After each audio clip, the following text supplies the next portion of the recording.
Good morning, good afternoon, good evening, wherever you are.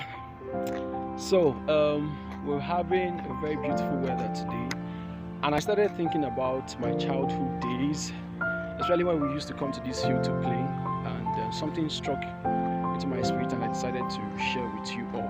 And I'll tag it creating a beast from somebody. You can create a beast from somebody. Yes, that's the tag. I had a lot of friends while growing up, and these friends they all visited me from time to time. Played games, watched movie, Carl XY especially, and there was this friend of mine who I don't know for what reason, according to what my mom told me, that he went towards where she kept her money. Please listen very carefully, and she actually could not find. I think it was like 500 naira or 1,000 naira. I can't remember any longer. That actually was a very bad thing. I said, trying to grow and trying to protect your children from following people who are maybe obviously thieves or who could be potential thieves in nature. So she did something very funny. She threatened this guy that she would take him to the police station. Please listen very carefully. And when mom says something, she means it. So after working with him, asking questions, did you take this money? Say the truth. I would report you to your parent. So my mom did something very sensitive. She took this guy to the police station. They got to the station, and mom stopped at the gate with him and asked him a question. What do you think about stealing? And she just wanted changing his mindset according to that question. What do you think about this whole scenario? And the guy was like, he knows stealing is bad, blah blah blah.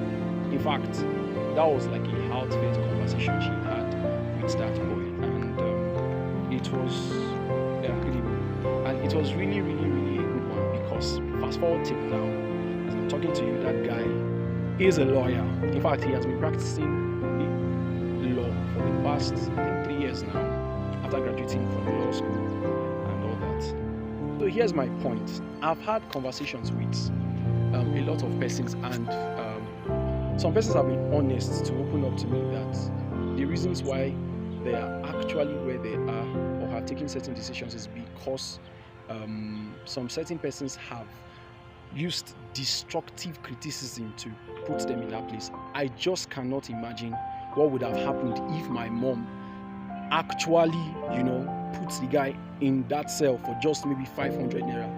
Who knows what that guy would have become? But she had a constructive communication with this guy, and I want to believe it really helped him. So I see a lot of young people these days, and I'm so concerned, because we, the older ones, I feel we are not having constructive conversations with these people. I know we are trying to guide young people into the path of perfection, but we are using the wrong strategy, because words are like antibiotics. I know, green, do good thing, good stuff, but also let's note that words are like also cancerous cell that could, go into the mind, multiply into ideas, and obviously become tumors that we may not be able to control. Come on, you don't talk to a young person who maybe didn't pass for a jam and say you are a failure in life, or maybe someone who was caught for exam malpractice and say you never amount to anything good, or someone who maybe actually, yes, the person stole, yes, I know, but come on, you don't destroy people's future. Because once you do that with your words, you think you just said something to try to correct a certain scenario, but trust me, you are unleashing a beast inside of them. The truth is, we all have negative and positive tendencies inside of us, but the kind of words we hear are like what will spark the manifestation of any of those tendencies. Yes, I know there's a place for correction, there's a place for the rod, but also there's a place for empathy. There's a place whereby you place yourself in that person's condition. You have positive conversations with that person, making the person understand what he or she is doing at that moment is not correct. I think we should learn more about conversations with younger persons. That police station that you locked that guy, that guy is no longer scared of that place. So the guy could go back anytime. I heard conversations of these young people. They even count it like a trophy. The number of police stations they have been to, the number of nights they have spent there, the number of crimes they have committed, and you now realize that people are actually the ones pushing these guys inside of that place, and it's really not a nice thing. Let's learn more, let's read more, let's engage these young people in positive conversations. Let's share our story. You may have a certain story of how maybe you were molested, maybe you actually had an addiction or something. Let's learn to share that story, because these people are not daft. They have head. They can learn.